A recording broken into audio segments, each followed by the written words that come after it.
Okay, hi guys. We are Moritz and Tim.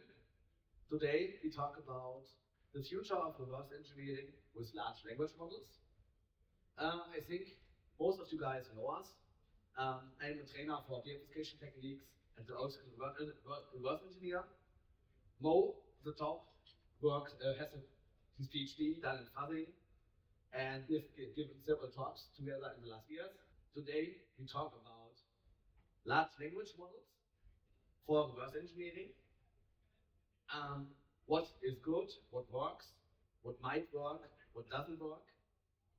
Then the role of local LLMs, which it can play.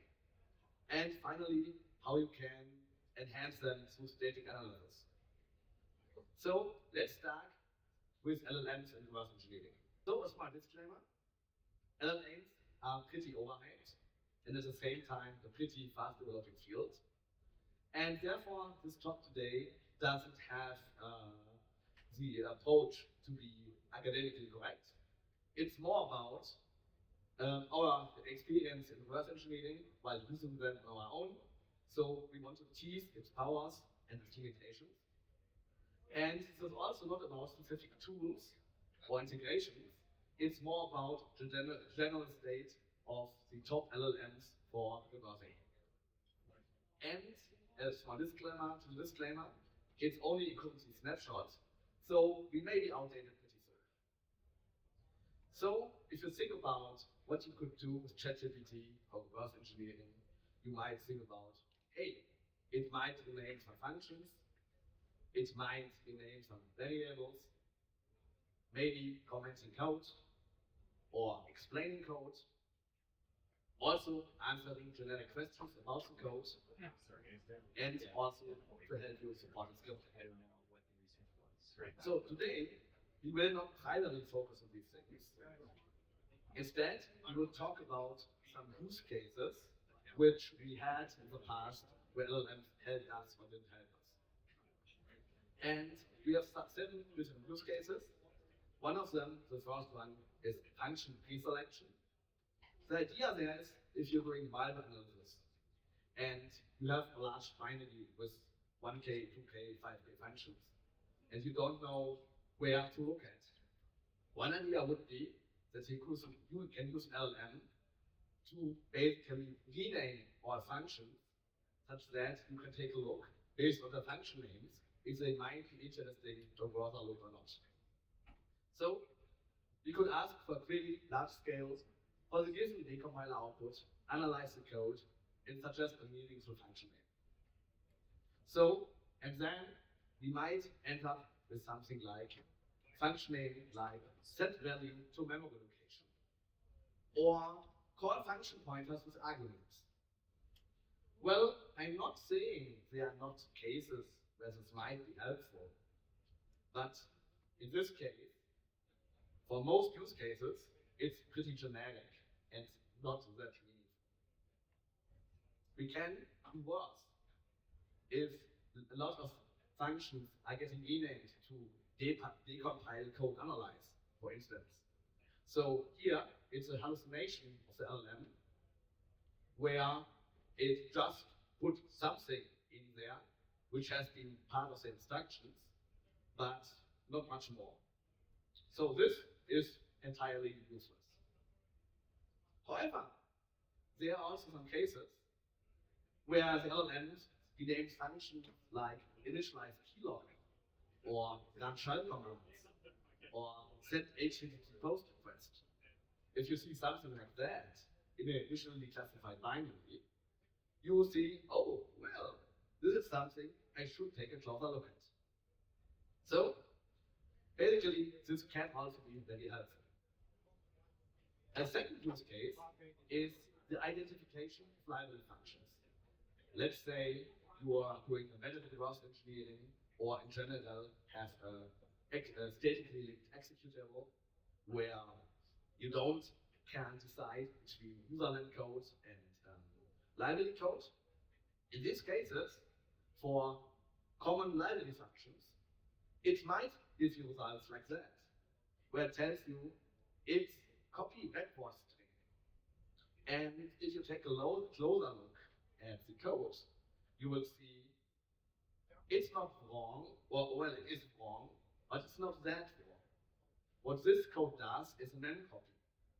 It's not a copy backward string. It doesn't have to do with strings at all. But it still pinpoints the functionality of copying memory. So it's basically a good approximation, but incorrect. And for many use cases, something like that can give you a good high-level classification that you get at least a base understanding before you look into code detail. And then one of the most obvious use cases is enhancing decompiler output. Let's say we ask the GPT something like, enhance the following decompiler output by suggesting more meaningful variable names, also add comments. Then you probably can't read that, it's also not intended. Basically, it says its function is copy memory, and it gave it meaningful variable names, and also it added comments, which were quite fitting. So for memcopy, this works quite well. So basically, what we can say is, for common small code, these approaches work quite well. However, let's take another function for an algorithm, which is known RC4 case A. So basically, the crypto algorithm RC4 with its key scheduling algorithm. If we give it to that without any further explanation, it tells us it's transform string and builds a lot of variables which look plausible, but are just entirely bullshit. So basically, it's not always helpful. Another thing is the analysis guidance for unfamiliar instruction sets. Let's say you are used to analyzing ARM code and analyzing x86 code, but now you have a PowerPC sample, and you might have looked at that before, maybe not, but at least you are not that familiar with it. And then you take a look at the code and don't understand much. Then you could say, explain me the following assembly snippet, and it gives you a good understanding, instruction by instruction, what it high level does. It might still be wrong in the details, but it at least gives you some high level understanding and would at least add more context to that, saving you some time looking each instruction up in the manual. So for small assembly snippets, if it doesn't have to analyze the code, just match what does this specific instruction do, this works often quite well. Let's use this for the identification of algorithms. For instance, let's say, hey, analyze the code and explain what it does.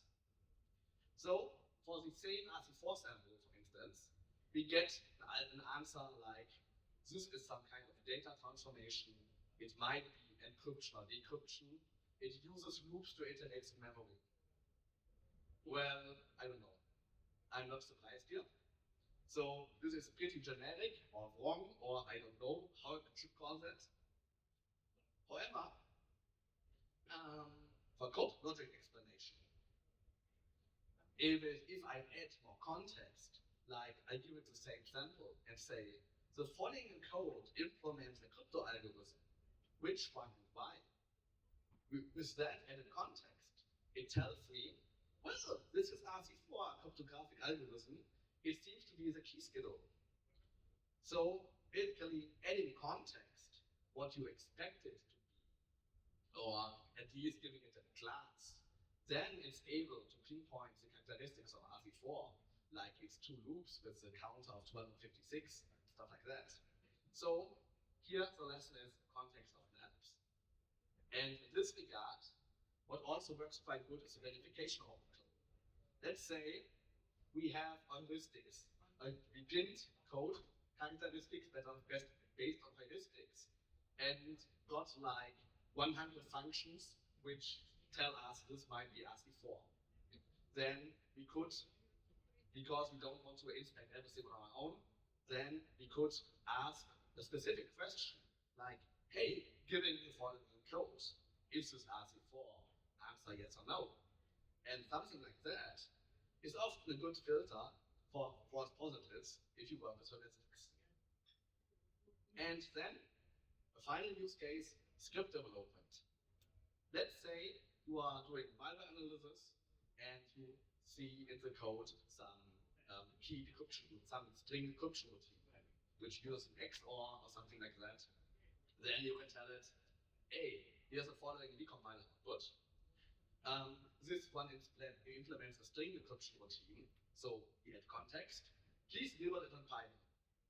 And then it will go something like that, where it gives me either working or at least partial working code. So if we get it from context and the overall task is fine enough, this works quite well. So let's do internal conclusion. So these LLMs for reverse engineering are often a good approximation and give you some high-level understanding. In the details, they often, or nearly every time, wrong or pretty generic. However, with approximation, you can often work. And what seems to be a common pattern is adding context helps. What you are doing, what you expect it to be, and so on. At the same time, they don't have any code understanding at all. So don't expect them to answer real questions about that. They will probably give you answers, but they are most likely wrong. So talking about the general things, like what the use cases are, the question is, do I have to trigger ChatGPT all the time via web browser, for instance? And there, the answer is no.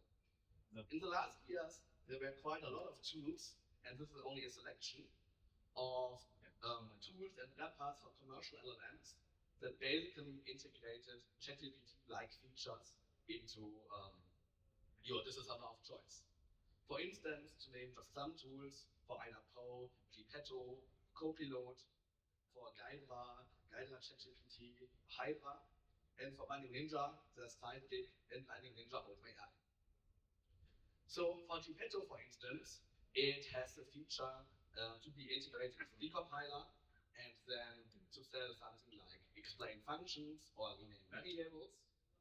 For Binding Ninja, this is, as far as I know, up until now, the only commercial plugin which integrates ChatGPT-like features.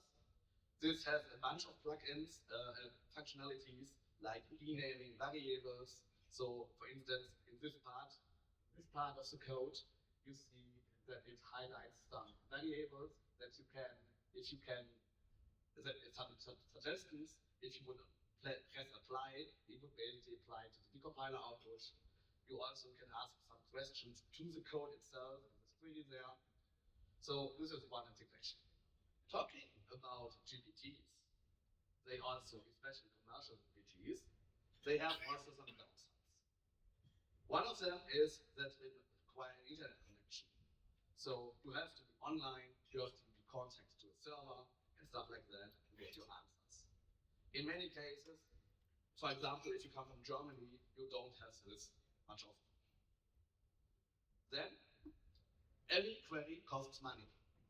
So let's say one query isn't the problem, but if you have hundreds or thousands of queries for a single binary, and then have thousands or hundreds of binaries, it can sum up pretty quickly. So cost factor is one thing to consider. However, in our use cases, the privacy is the largest concern. In many cases, you are not allowed to share information on the binaries because you're working on private customer binaries, or you are working on some malware which you are not allowed to share, or you just are not allowed to use it for compliance reasons. So there are many use cases where you can't use a commercial ChatGPT to send in all your data. The question there is, are you required to limit yourself and don't use this technique at all then? And well, there we have a good answer. It is no. It's local LLMs, and Mo will tell you more about that. All right. The answer local LLMs is pretty straightforward. They are offline. your privacy is safe, but there's a couple of downsides too of that. They are slower, they are less powerful compared to the one version, and you have to have certain computation resources. So let's speak about that. Completely non-scientific, scientific anecdotal evidence based on our experience when renaming functions, like the GPT, when you use online, would require less than 2 seconds. And running a local LLM, in this case Mistral 7B, which is a small and fast one, on an M1 MacBook Pro, it took around 5 to 8 seconds usually, and on the M3 MacBook Air, which is a newer chip, the Air version is about 10 seconds. Now that doesn't sound so bad, right? I mean, you can do that once, you can do that 10 times, but when you're renaming thousands of functions in a binary, this becomes quite a hassle. In terms of how powerful LLMs are, there was more than parameters that make up for performance, but parameters are something that we can quantify. So here's a guesstimate of what ChatGPT, GPT-3, GPT-4 use in terms of parameters. That's not the official numbers, they are not released. But we can see that the latest version, GPT-4, is assumed to use 1.5 trillion parameters. Now compare that to the 7 billion of the local model. It's dwarfed by these parameters, putting them on very unequal footing, right? So it can contain much less knowledge in that sense. There's a second local LLM, the Mixtral 8x7B, which is larger, and we will see what it brings to the table in a second.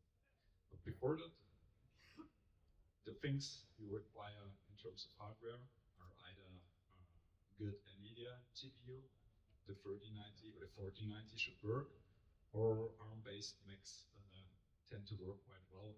That's what we are using. Probably the iMac workstation's the same. And when you have this hardware, you're good to go. You can already use local LLMs for your reverse engineering. We went out there and we tried that for you. So compared to GPT-4 on the use cases Tim has been talking about a bit before, we've tried to see how that works. And well, it's obviously an unfair comparison, but bear with me here. We can see that the small model is okay for renaming functions.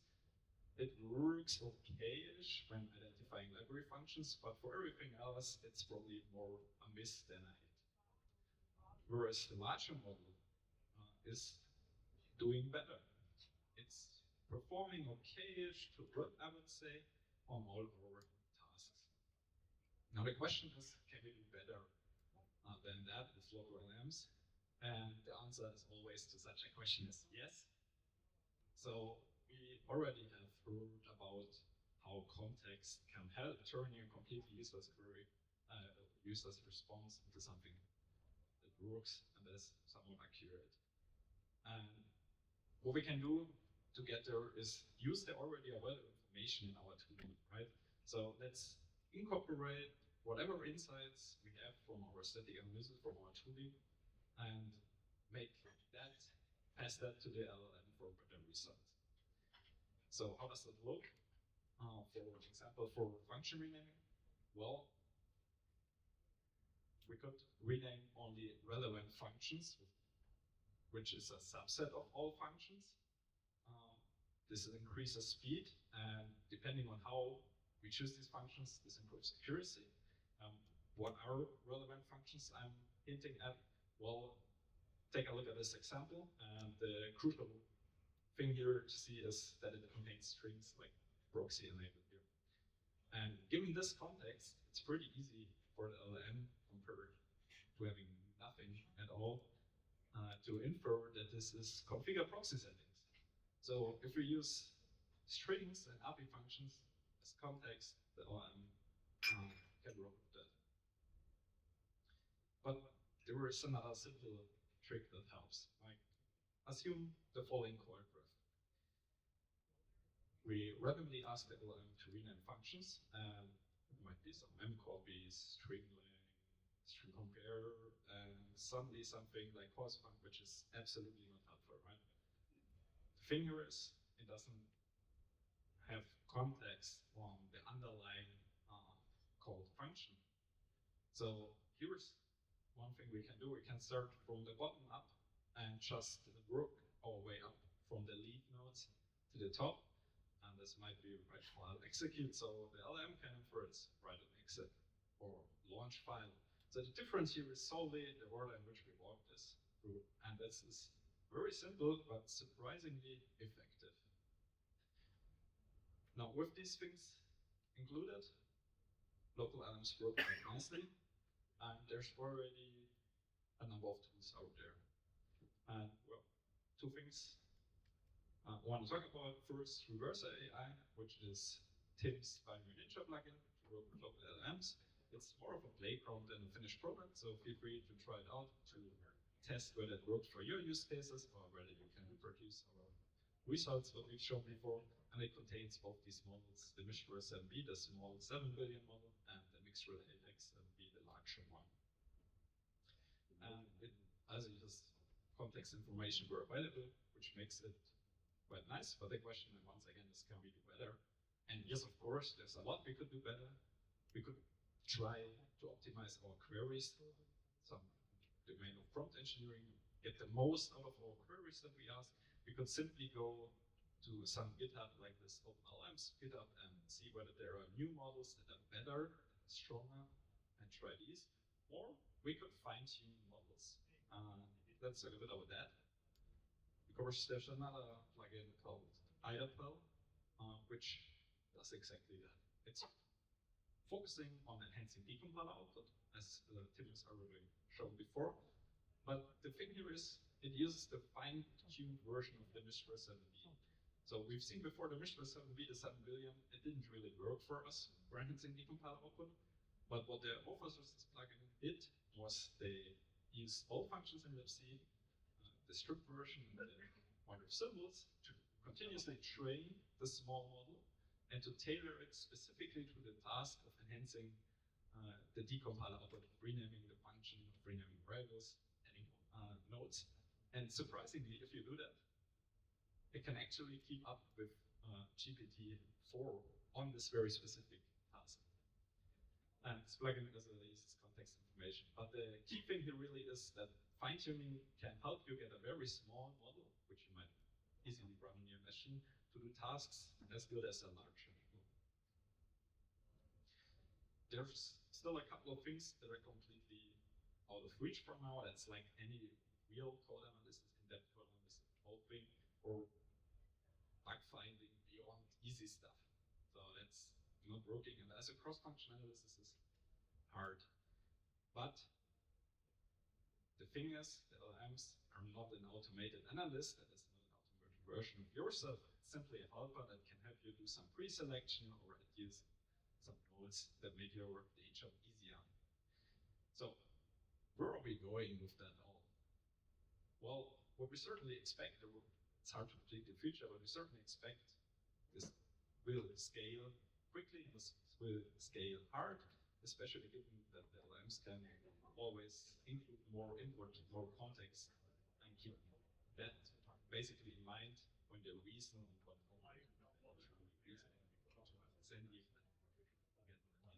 and there will definitely be more advancements in on-device LLMs with companies machine learning. So it might help us out nicely running our local LLMs.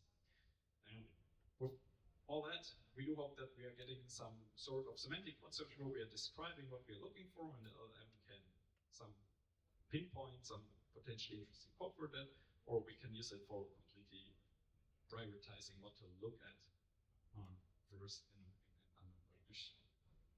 Another nice thing would be some sort of patch recommendation systems for using it for finding a similarity or clustering similar things. So that's all things that potentially will be coming up. Now with that, let's quickly summarize what we've been talking about. So LLMs are good for approximations and a high-level understanding, but they are often wrong. They can be wrong, they will be wrong. They will be very wrong, they will be somewhat wrong, and that's up to you to decide. And you always have to keep in mind, they have no real understanding of the code, they're just guessing what you want to see. One nice thing you can do to make that more accurate is add context, in case you already have that. Another nice thing is that local LLMs are somewhat worse, of course, but you can work with them, and well, depending on your views on privacy, they might be a nice alternative to actually try it. So I would invite everybody, if you didn't already, because you're a skeptic of the overall field, try out LLMs. They can actually be quite nice. They won't solve all of your problems, but they can give you a nice help throughout your journey. But please don't jump in the hype train. And with that, ladies and gentlemen, we are happy to answer questions or hear about your experiences with LLMs here right now, or also find us around in the room.